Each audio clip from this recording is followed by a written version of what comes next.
A inflação monstruosa. E como as pessoas não são tolas, peraí, a moeda de ouro tem menos ouro. Então, se você me dá uma moeda que é 5% de ouro, só me dizendo que é o máximo de ouro, eu vou aumentar o preço da mercadoria relativamente a isso. E ao mesmo tempo que houve a devalorização da moeda em Roma, houve o crescimento de preços. Qual foi a solução de Diocleciano? Tabelamento de preços. Vamos congelar os preços. Ministro Funaro. Só que diferente do Funaro, né, pelo Sarney, o Diocleciano falou o seguinte: e quem não respeitar o que eu falei, morre. Para que você vai viver numa cidade em que a moeda não vale nada? Você não pode aumentar o preço pelo valor real, pelo valor da moeda, valor comparativo. Doenças. Tributação crescendo loucamente. A burocracia crescendo loucamente. A sociedade não acreditava mais nos valores da sociedade. Ela começa a apodrecer por dentro. Parte desses indivíduos, no custo da ação humana, falam: peraí, qual é a vantagem de eu morar em Roma? Eu vou para o campo. E você começa uma migração, uma feudalização da sociedade romana. As pessoas saem dos grandes centros urbanos e vão indo para o interior, para fugir do Estado. O Estado não vai me alcançar. Em Roma eu estou ali, na cara do Estado. Sonegar imposto em Brasília, se você é mais difícil que ir no meio da Amazônia. Então você tem essa mudança. E depois, com a entrada dos bárbaros germânicos, o risco de ser morto o tempo todo, qual é a vantagem de eu ter uma sociedade, um Estado, que não me fornece segurança e me tira dinheiro? Eu estou fora dele. E aí se criam os poderes locais, os baronatos, a estrutura feudal. Então, um dos motivos centrais da crise do Império Romano e o fim da maior ordem civilizacional antes dos tempos modernos, um dos motivos, não foi o único motivo, são vários fatores, são questões multifatoriais. Nós temos o subjetivismo, a incerteza. Você não pode, ao tratar de ciências humanas, dizer esse foi o determinante. Você pode tirar alguns fatores. Um dos fatores foi a inflação. O outro, taxação. Terceiro, controle do Estado sobre os sinais de preços, que é um dos grandes exemplos usados por Hayek sobre a ordem espontânea. O sistema de preço em condições normais é uma ordem espontânea, assim como a linguagem. No pensamento hayekiano, há uma importante distinção entre dois tipos distintos e conflitantes de ordem social, a saber, primeira, a ordem espontânea, a que Hayek chama de cosmos.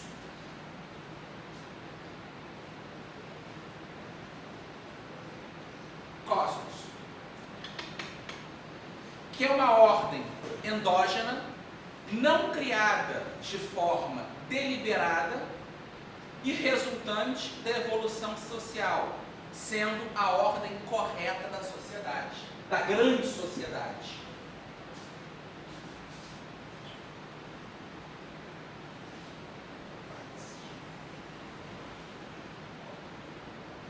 O segundo tipo de ordem, na visão hayekiana, é a ordem dirigida, denominada taxis.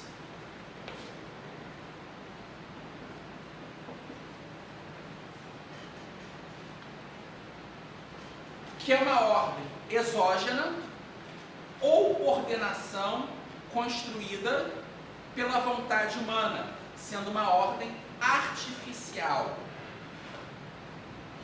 Esses conceitos são tirados.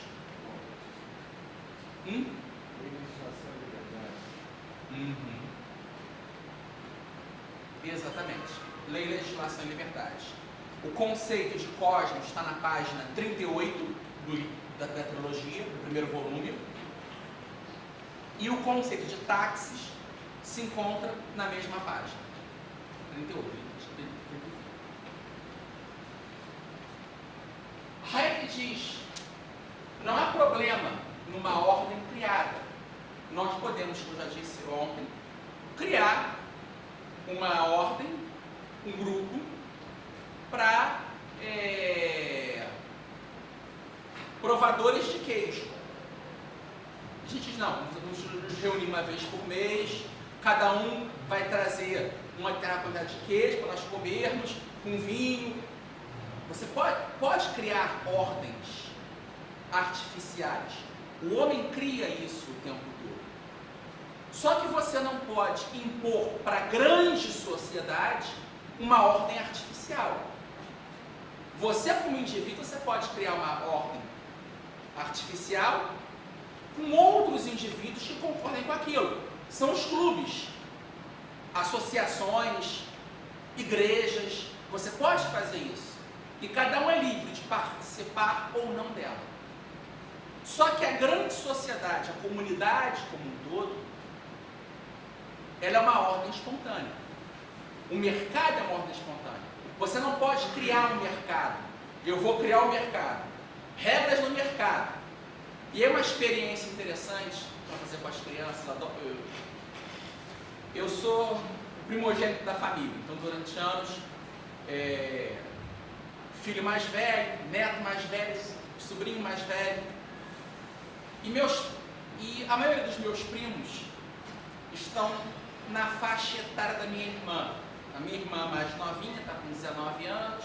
Uma prima faz direito, está com 20. A outra prima que faz biologia, seguindo os passos do meu irmão, está com 21.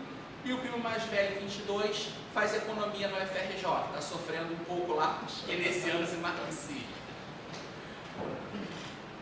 Só eu gostava de brincar com eles adolescentes. O primo mais velho, casado já, iam lá para casa. E eu pegava o jogo Banco Imobiliário. Só que eu mudava um pouco as regras do jogo. Eu acho que é uma experiência interessante com crianças brincar dessa forma. Você cria um jogador, de preferência você, que vai ser ao mesmo tempo o banqueiro e o Estado. Quando você cai na casa da pessoa, no jogo normal você paga a pessoa. Como você é o Estado, você recebe 10% do que outro jogador qualquer iria te pagar. Quando você, Estado, dá uma volta no tabuleiro, no lugar de receber do banco uma moeda, uma nota de 100, como você é o banco, cada jogador te paga uma nota de 100. E o jogo vai seguindo.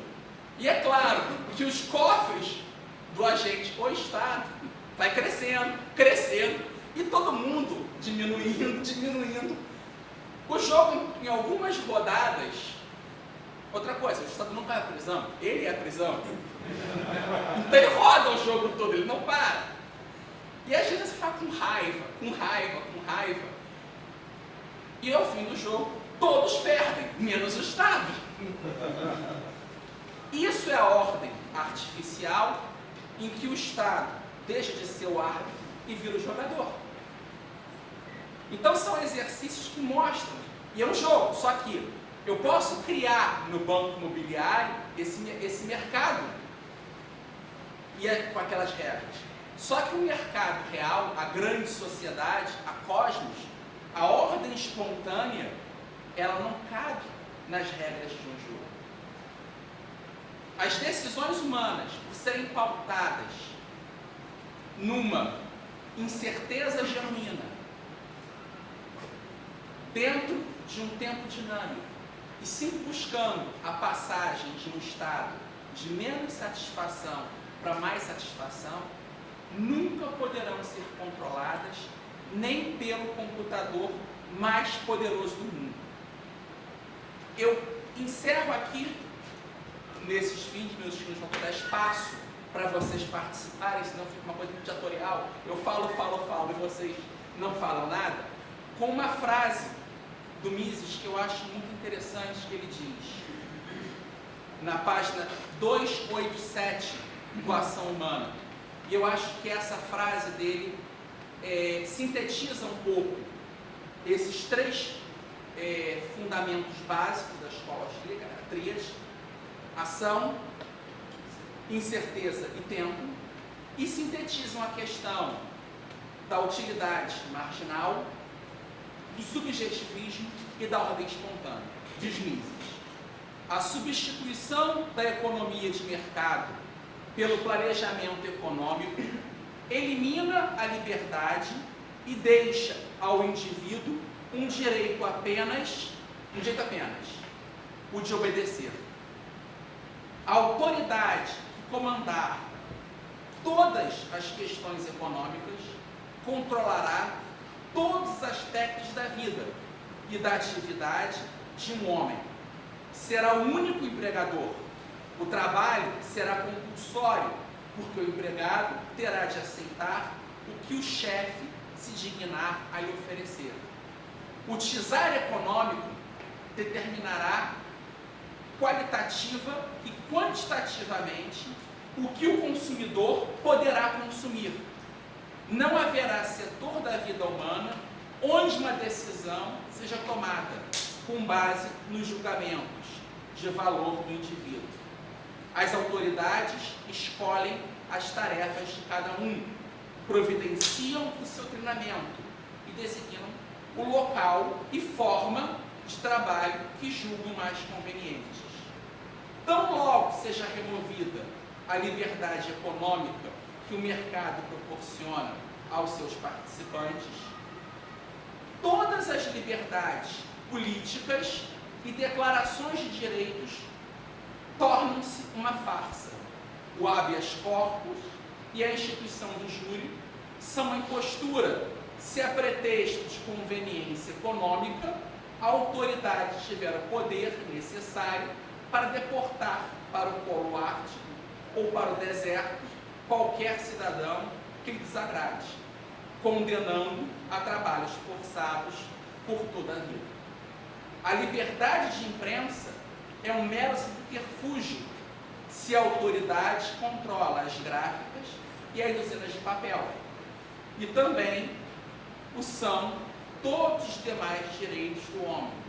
Um homem é livre na medida em que possa moldar a sua vida segundo seus próprios planos. Um homem cuja sorte seja determinada pelos planos de uma autoridade superior, que detém o poder de planejar, não é livre no sentido com que o termo livre foi usado e entendido por todo mundo, até que a revolução semântica de nossos dias tivesse provocado uma confusão no sentido das palavras. Ou seja, nós veremos no mundo que o mundo que Burke chamou de mundo antagônico, um mundo de loucura, um mundo em que as palavras não são o que elas são, um mundo semelhante ao previsto por George Orwell na Revolução dos Bichos, ou em 1984, ou H.G. Wells,